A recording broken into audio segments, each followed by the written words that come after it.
Check it out right here. Even in this market, we still have insanity. Look at this, $106,000. Market adjustment of $10,000. I walk these dealerships all the time. I haven't seen a market adjustment on a vehicle. It's been at least maybe 10 months. There it is right there, market adjustment. And look at the day's supply of inventory. Maybe we should just put, okay, a crap ton a day's supply. Like they're everywhere. And we got more discounts. This is a 2023. Is this new? Is this new? Is there MSRP on this? Oh, there's an MSRP. And I've started to see a lot more of this at a lot of these dealerships. And check this out, an actual 2025 on a Ford lot is more rare than the older ones, more rare than the 2024s. That they have to actually put a sticker on it saying new model. Hopefully it's a 2025, yeah, it is. Yeah, so that's funny to see that it seems like you would have a sticker showing, okay, old model, right? Maybe even something like this, manager special. I would guess this one's a 2024. Yeah, 2024, price on it $52,000 for the, one of the lower trims, STX. And yeah, it's just funny. Okay, that's how rare new models of the F-150 are at these Ford dealerships. Because usually you're going to have the old model. That's standard right now. And I've been to a lot of these big volume Ford dealerships, and it's the same thing. There's more 2024 F-150s, it appears, out in the market than there are 2025s, and we're well into 2025 right now. All right, check it. We got a Jeep here, and we got more discounts. This is a 2023. Is this new? Is this new? Is there MSRP on this? Oh, there's an MSRP. This is a 2023, brand new. Oh, it's not new. It's not new. I'm wrong. Here we go. But it's only got, it's either 11,000 miles. It's either 11,000 miles or 1,100 miles.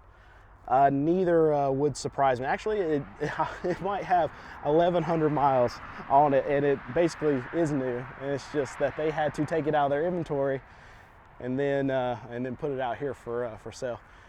Whew, gross. And the reason that one surprised me, it said 2023 on it, because most of these I would guess are going to be 2024s. Yeah, there you go. This one's a 2024. $50,000, not cutting it. $50,000 for the year-old model. Check this one, see if it's a 2025. No, another 2024. This is a problem. This is a problem for the car market right here. 2024 Jeep Wrangler, $52,000. All right, this is interesting. I actually want to pull up a 2025 Jeep Wrangler Sport. Invoice price on this is $51,486, but I wanted to show you down here, even with the new one that just came out, 2025, sitting on dealers' lots. There's so many of those that people just aren't buying. A 582-day supply of these Jeep Wranglers that are sitting on dealer lots. Absolutely insane. And one thing I've never seen a shortage of at like these Jeep, Dodge, and Ram dealerships and these Ford dealerships, about said F-150 dealership, F-150 dealership is what we're calling them now, or these GM, is like these really high-level trim, lifted packages. Rocky Ridge is one I see. Black Widow is another one I see a lot. At all these dealerships, I always see these packages. Look, $100,000, $100,000, $100,000 for these trucks. And you can find these everywhere. You know what you can't find? You can't find a $28,000, $32,000 truck, full size, kind of bare bones kind of thing. Yeah, they don't want to sell those, but they'll sell you a $100,000 truck all day long. They got it in stock, they ready to go. But those 40, even $40,000 trucks, hard to come by. Not a $100,000 truck, $40,000 truck. That's what's rare. So what are dealerships doing that have manufacturers that are struggling right now? How are they staying alive? How are they making money? You think of dealerships like Nissan dealers, Ford dealers right now, a Volkswagen, Jeep, Dodge, and Ram's another big one. Well, a lot of these dealerships that are actually smart, well, they're not making money off these new cars. The margins are very thin in a lot of cases, specifically with like a Nissan or a Jeep dealer. They're probably not making any money off selling new vehicles. Where they are making money is they can get money still from the manufacturer. You think holdback, floor plan assistance, your marketing assistance. They're still going to make money on their dock fees. You're going to make money in service. You're going to make money in F&I products.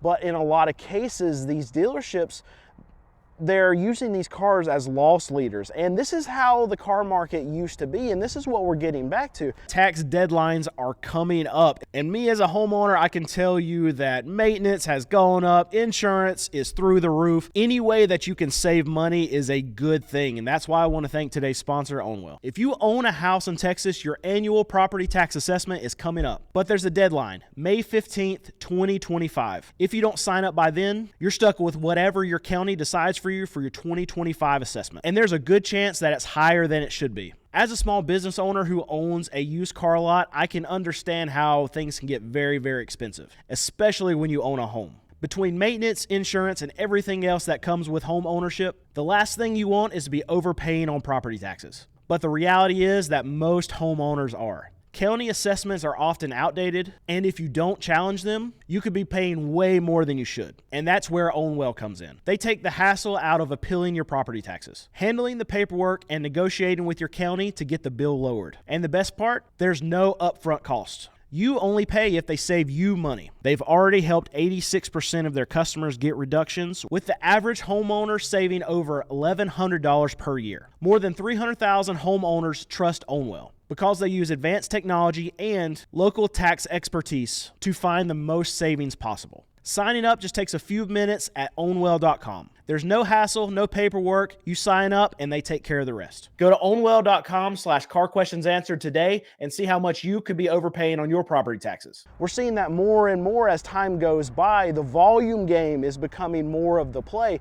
where the dealerships want to sell a lot of cars. They don't need to necessarily make a lot of money per car, but they'll make money on the back end of things. They'll make money from the manufacturer. They'll make money from F&I. F&I is a big source of income for a lot of these car dealerships. And as we continue to go on, we just had Toyota that released like a news blurb, or whatever you want to call it, the message to their dealers, saying that they were going to start pumping more production, start pumping more inventory to their dealers. They said, okay, build more, sell more.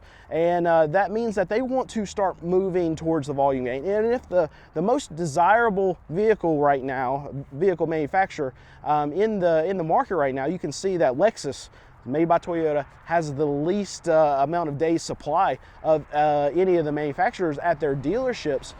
If they're saying, okay, we're going to do more of a volume play now, then it's very telling for the market that the market, yes, has flipped, and we're going to get back to that volume game. Now, prices are not going to go as low as they were back in 2019, but the game is going to look very similar to what it looked like back in 2019, where you have dealers that are actually fighting for your sales. There's not going to be a situation where you go into a dealership and sit across from a salesman. They're not playing that supply and demand game anymore, because if they want to sell you, okay, this one F-150, but you got to pay full price because you know supply and demand, and we have a bunch of empty space. Well, they can't use that anymore, because if you walk outside of their dealership, you're going to see 100 other F-150s that look exactly like that one. So they know that they have to fight for your business now. They know that they have to take some money off, and this is what the market looks like right now. And as we continue through this year, it's going to get continuously worse for a lot of these car dealers, especially those dealers like Nissan, like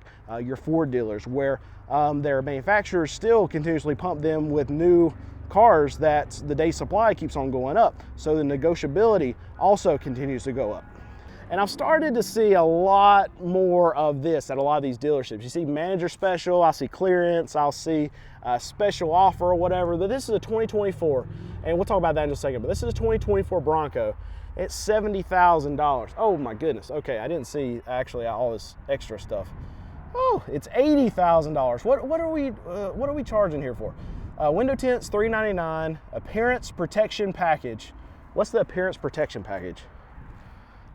Probably some kind of spray. You know what? Look, I mean, it doesn't help the pollen, so at least it's not going to help that. It's probably just like some overcoat for your paint protection. Oh yeah, paint protection. There we go. Fabric protection, and then market adjustment of $10,000. Market adjustment of $10,000 on a Bronco. Did they forget to take a sticker off? Bronco is one of the worst selling vehicles on the market right now, by the way. I haven't seen a market adjustment on a car I walk these dealerships all the time. I haven't seen a market adjustment on a vehicle. It's been at least at least 8, maybe 10 months. There it is right there, market adjustment. That's disgusting. I can't believe that. All right, that's making it into the intro. So you probably just saw a small little segment of that when the video started. That surprised me. Anyway, you know what? Let me show you how big of a problem that is, because here's all these Broncos. Watch this. I haven't even looked at these first. 2024. All right, there's one right there. All right, number 2 right here. Let's go up. Another black one. Same thing, right? Looks very similar. 2024. Whatever that trim level is. Oh, that's weird. 2024. All right, let's walk over here to this one. Nice blue. I mean, they look good, right? Outer Banks edition. And 2024. You have a $10,000 market adjustment on a vehicle that's been here over a year. It's celebrated at least one birthday. Here's the thing, it's a 2024. They get 2024s in 2023. Right now, we're in 2025. So you could do the math. There's a potential that Bronco with that $10,000 market adjustment could have had 2 birthdays on this dealership already. All right, so I wanted to pull up the invoice price on this Bronco, and actually I found something even a little bit better. The one that you see that I just showed you was a 2024.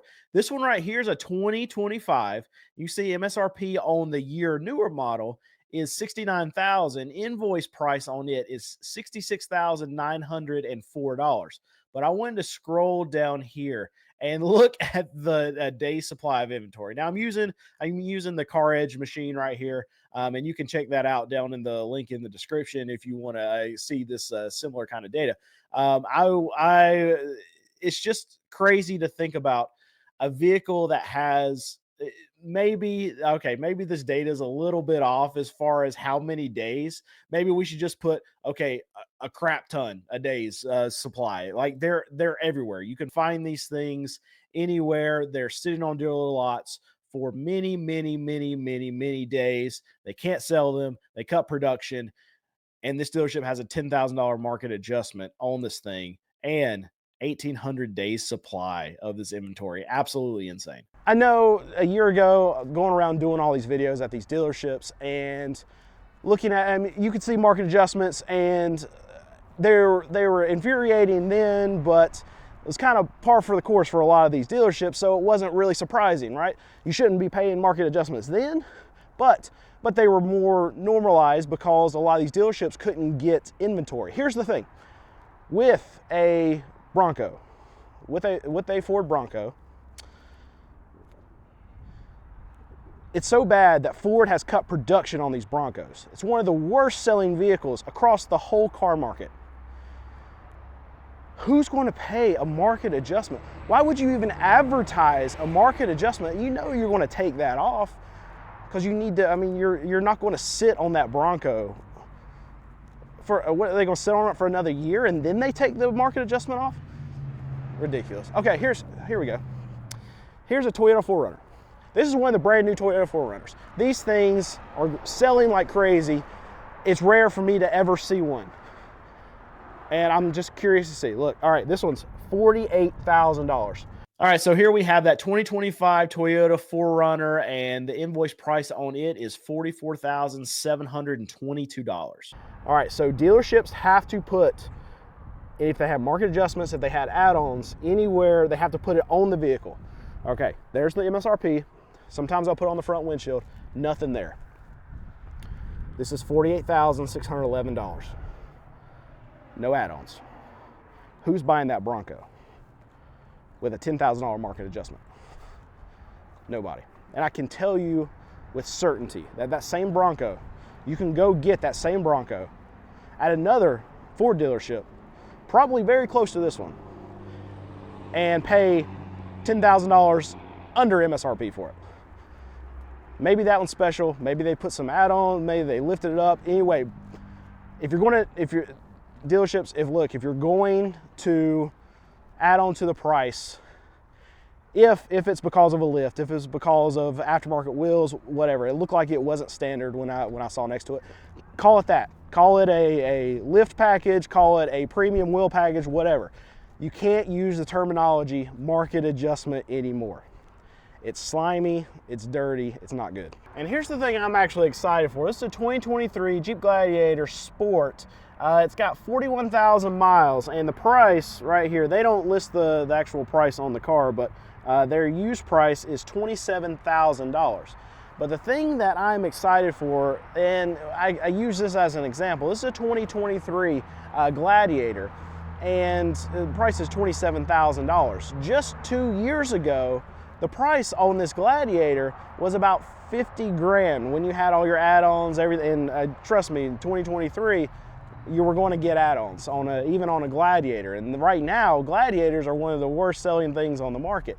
But that customer that paid $50,000 for that Gladiator, well, now they traded it in, and this dealership's selling it for $27,000. That dealership, when they took it in, they didn't pay anywhere close to $27,000. It was probably $23,000, maybe $24,000 for that Jeep if they wanted to really get a deal done. So that customer lost half of their value in just a year and a half, 2 years time. And this is what we're seeing a lot across the market, where you're seeing these values just getting completely wiped out. But the reason why this is bad for that customer, but it's good for the market, because what we're seeing is that, okay, they can go now and look at Jeep Gladiators out in the market, and they're like $40,000 to $43,000, somewhere around there is the MSRP. But a customer that sees, okay, well, that one's just about a year and a half old, it's got 40,000 miles, and I can pay about $15,000 less for it. Even really, I mean, probably after, if you're paying any add-ons or anything extra right now, maybe $18,000 to $20,000 cheaper. Well, a lot of those consumers, they're going to end up going to the upper end of the used car market instead of buying new, because it's just so much cheaper because of all this destruction of values just in a short amount of time. And that's nothing new in the car market.